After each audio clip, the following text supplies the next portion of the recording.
সকালবেলা যখন এসে দেখি ধস খেয়ে গেছে, অনেকটা জায়গা ধস খেয়ে গেছে। তাই এই ধস খাওয়ার রেন্টটা মেরামত না করলে আমরা জীবিকা নির্ভর করব কি করে? বরজপাতি তো সমস্ত সব কিছু শেষ হয়ে যাচ্ছে। আমাদের এই জীবিকা নির্ভর তো এই বরজের উপরে। তাই এইটাই যদি না মেরামত করে, প্রত্যেকটা বছর বলা হয় যে বোল্টার ফেলবার জন্য, বোল্টার না ফেলে তালি দিয়ে চলে যাচ্ছে। এইটাই কি সম্ভব? এইটা তো করলে হবে না। তাহলে আমাদের বোল্টার ফেলাতে হবে। তাহলে এখন কাজ বন্ধ থাকুক, তারপর সবাই এলে তখন কাজ হবে। বারংবারই বলা হচ্ছে, তা কেউ তো কিছু প্রতিবাদ করছে না। সবাই গ্রামবাসী প্রতিবাদ করছে, দেখছে চলে যাচ্ছে। তা এটাই কি কোনো মেরামত করছে? কেউ তো মেরামত করছে না। গ্রামবাসীরা কি করবে? গ্রামবাসীরা তো কয়েক হাজার মানুষ মরবে। তোমার কটালে এই তো জল ঢুকছে, তা কি হবে? ভেঙে গেলে কারোর তো কিছু হবে না, গ্রামবাসীদেরই ক্ষতি হচ্ছে। গ্রামবাসীদের ক্ষতি হচ্ছে, আর কারো কিছু হচ্ছে না। গ্রামবাসীরা কি করে জীবিকা নির্ভর করবে?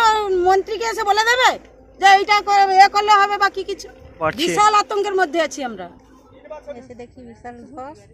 আমরা পাড়াপড়তে এসে সবাই মিলে এসেছি কিছুটা বান দেওয়ার করে, কিন্তু আমরা চাই বালি বা বোল্ডার ফেলানো হোক।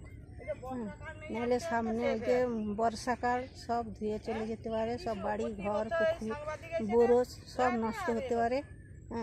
তাই আমাদের আবেদন যেন বালি বস্তা ফেলানো হোক বা বোল্ডার ফেলানো হোক, যাতে আমরা সুস্থভাবে থাকতে পারি। তো আতঙ্কে তো গ্রামের লোক আছি, যে কোনো সময় বাড়িঘর ডুবে যেতে পারে। কি বলবেন? আমরা চাইছি বালি বস্তা ফেলা হোক, নাহলে বোল্ডার ফেলা হোক। বস্তা ফেলানো হচ্ছে, টেনে নিয়ে চলে যাচ্ছে, কিন্তু আমরা চাইছি যে বালি বস্তা পড়ুক, না হয় বোল্ডার পড়ুক, এইটাই চাইছি। আমরা খুব আতঙ্কে রয়েছি। এই মুহূর্তে জল ঢুকে বাড়িঘর ডুবতে পারে, তার জন্য এখন সহসা ঠেকানোর জন্য কাজ চালু হয়েছে, কিন্তু আটকাতে পারবো কিনা বলতে পারছি না। পূর্ণিমা তো রয়েছে, জল তো বাড়ছে। হ্যাঁ, এই জল কি এলাকায় ঢুকতে পারে? একদম শিওর জল ঢুকবে। পঞ্চায়েতের পক্ষ থেকে ঊর্ধ্বতন কর্তৃপক্ষকে আমরা জানিয়েছি প্রশাসনিকভাবে দ্রুততার সঙ্গে যাতে এটা রিকভার করা যায়, তা আমরা চেষ্টা করছি। কাজ ইতিমধ্যে আরম্ভ হয়েছে, আপনারা নিশ্চয়ই দেখতে পাচ্ছেন। লোকাল লোকজনকে নিয়ে ডিপার্টমেন্ট কাজে মাঠে নেমেছে। যুদ্ধকালীন তৎপরতায় আমরা এটাকে টিক আপ করার চেষ্টা করছি।